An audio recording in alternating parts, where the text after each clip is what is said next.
Hey Hofstra fans, welcome inside the W.B. Mason Coaches Report here on GoHofstra.com. I'm Tom Brady, joined by the head coach of the Hofstra Pride Wrestling team, Rob Anspach. Coach, thanks for the time. Thank you. Now Coach, it was a big week for your team last week, 2 matchups against ranked teams in the top 20. What can you tell me about the week you had? Obviously disappointing because we lost both matches. There was definitely some bright spots in each match, but overall it was a disappointing weekend. There are 2 matches that I felt going into we could win, and we just didn't get the job done. So we got to get a little bit better. We have 2 matches remaining and then the conference championship, so we're just working on some of the mistakes we made and trying to correct them and get everything squared away before conferences. Now let's start looking at your matches. The first one against a number 9 team in Pitt, and you had a great start. You won the first 3 matches, including 2 against ranked wrestlers, and it seems like, as always, your team gets off to a good start. Yeah, Steve went out there, did a nice job.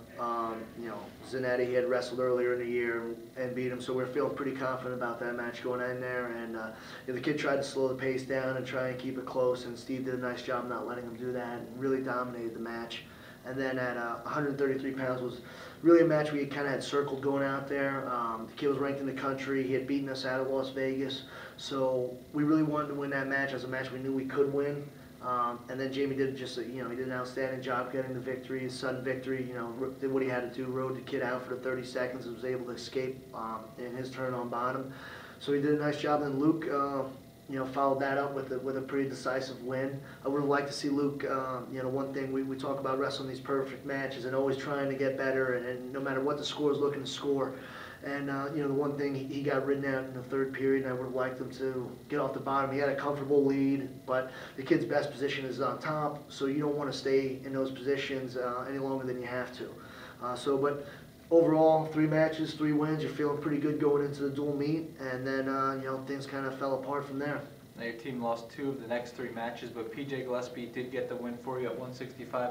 So your team was up 12-6 at that point, and then unfortunately at 174, you had a forfeit there, and it seemed like maybe it turned the tide of the match a little bit. Well, it definitely didn't help us out at all. Having to forfeit at 174 pounds.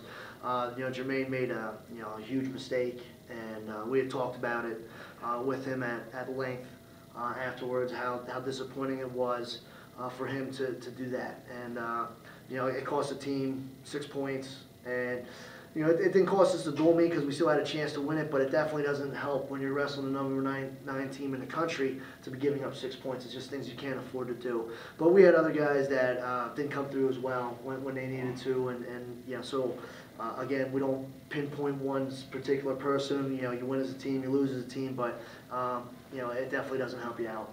Ben Clymer, one of those guys, maybe you thought you could get a win from at the end. He wound up dropping a very tight match, 2-1, then losses from Tim Murphy and Paul Snyder as well. So your team just couldn't seem to come up with a win, although they did certainly give a lot of great effort against Pitt.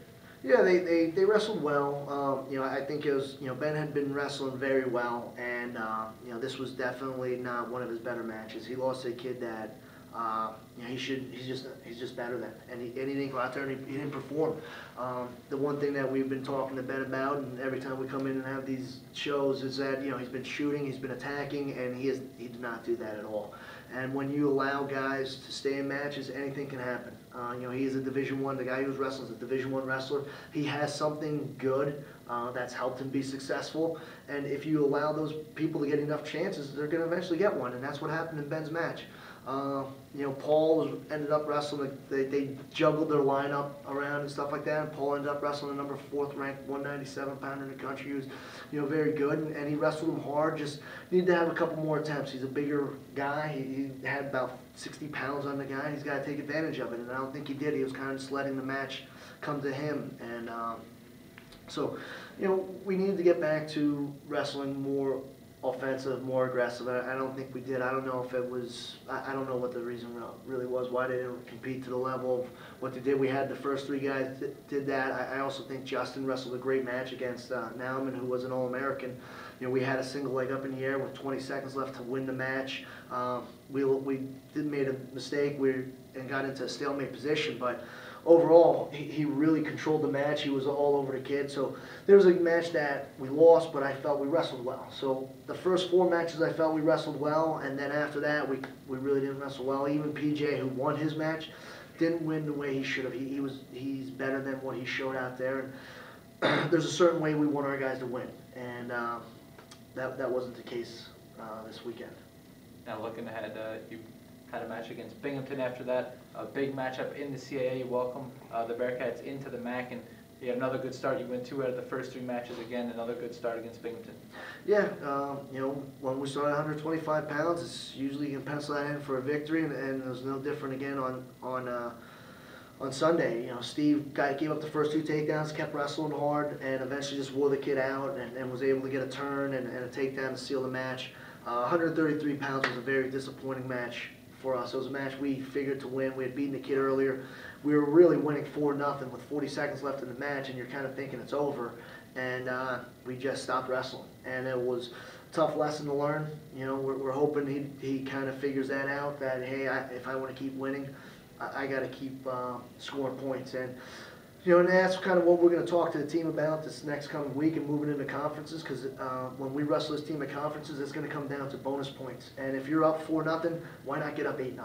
And then you don't have to worry about stopping wrestling or shutting down and having those types of matches happen because you're thinking about scoring points. So it was definitely a tough lesson for Jamie to learn. I hope he learns from it. I think it was also a lesson that the team can pick up watching that happen. And then we had Luke go out there and you know, do a real nice job in his match, secure a couple takedowns, ride the kid out very hard, and you know, really just do a nice job. Now your team was up 6-3 at that point, and you mentioned the bonus points. It was Binghamton who wound up getting some bonus points, 3 major decisions in a row over Justin Accordino, Tyler Banks, and a lineup change for you, Vince Varela, coming in at 165. Yeah, you know, Vincent went out there, scored 8 points in the first period, and really kind of cruised. And Lister, you know, did a nice job against us at 157 pounds. And what happened with the lineup changes, we had lost the toss, so we had to send out our guy first. Ultimately, what our goal was to have Gillespie on Kaler. But when they made us send out first, we felt that Vince gave us our best chance because Kaler was going to not wrestle PJ. He was going to go to the other person. As a staff, we felt you know, Vince gave us our best chance to win there. It obviously didn't happen, kind of backfired on us, and we gave up a major decision there. But you know, that was a decision we had to make, and you know, that's kind of the consequences when you don't get the matchups you want. You have to send out first. But and then PJ went out, did a nice job. I would like to see him again. I thought he was more offensive this match. I would have liked to see him get that major decision. Just in, but you know, wrestled fairly well. And after that, Ben Clymer got your team back on the winning track as well with Gillespie, and then wound up dropping the last 2 matches again, something that is starting to become a little bit of a trend, it seems, for your team. Yeah, you know, Ben did a nice job beating Scheidele's second time this year, the 3rd time that he's beaten them in you know, 3 in a row matches, because Scheidele had won, I think, the previous 3. So they see each other a lot, they know each other very well. Ben did a great job on top, getting the riding time, and then, you know, the one thing I'd like to see him do is close out the match again. You know, same situation as Jamie was in. We had the lead. We could have closed out the match, but we allowed that kid to take shot after shot. And at the end of the day, the better competition, NCAAs, those guys are going to get those takedowns. So we got to stop with that mentality.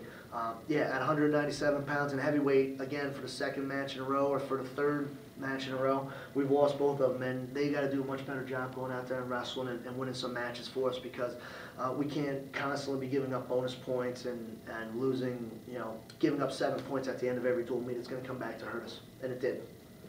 Now, this coming week, you have your last 2 matches before the CAA tournament, so last chance really to get your guys doing what you want them to do, what they need to do to get ready for CAAs. You got a matchup against Ryder again in the conference slate. What can you tell me about Ryder? Well, Ryder's got some good individuals. You know, overall, I think we're a better team, but they got some good kids, 133, 141 pounds. Those guys are pretty good, and you know, we're going to be fighting for conference positioning, you know, with these matches. So they're all huge matches for us up and down the lineup, because they position us for our seeds at conferences. So we need to go out there and we need to wrestle hard. We need to control the matches. We've seen them a bunch of times through obviously just wrestling them in the past years, and they were up at the Bearcat Open, so we've seen quite a few of their guys and kind of know what to expect. And if we go out there and compete hard and wrestle hard and attack, we should do very well against them. You know, if we don't, if we stand around, it's a flip of the coin. You know, anybody can win at this level. And I think the same thing with Columbia. They pose a little bit different problem for us. They have some, really quality guys at 49 and 57 and 33, and their heavyweight's pretty good.